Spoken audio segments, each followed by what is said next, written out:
couvre-feu de 21h. non professeur may ma rek ma tuuti rek. xam nga 21h boobu nee boo duggee diggante caaro yi kii xam na li may wax dugg ci banlieue bi. am na ñoo xam ne seen économie.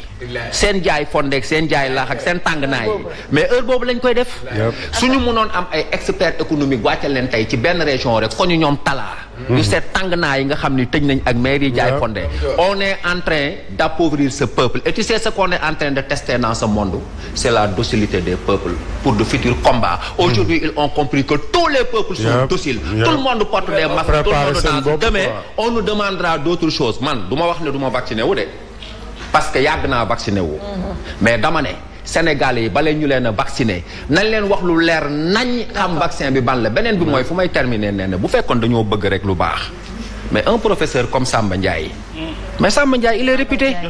Samba Ndiaye taxaw na fi ne Manta Mbaare ngolañ xaw ma ngolañ xaw ma nu mu tudd man sama doom moo ko uti boole ko si boole ko ak bisaab ak dinji ak lan ngeer je vous jure devant Allah je vous jure devant Allah que dafay faj dafay faj nit ñi lan moo tax aujourd'hui un monde de science d'expérimentation voilà may ma tuuti ma ñëw rek un monde d'expérimentation un homme comme Samba Ndiaye taxaw ci àddina ne lii daf koy faj mais lan moo tax ministre bi mënuñoo exploiter ces domaines là depuis l'école de Kër Massar les plantes soignent le monde même comprimé ñuy naan ci plantes yi lan moo tax owuñ Samba Ndiaye mu baxal ko ñu oo koo xam ne nii dafa corona ne ko naan ko mu naan ko ñu suivre ko virologiquement su wéree ñu ne wér na mais ils veulent nous vacciner parce que derrière le vaccin ni ko ñëpp waxee il y a le nouvel ordre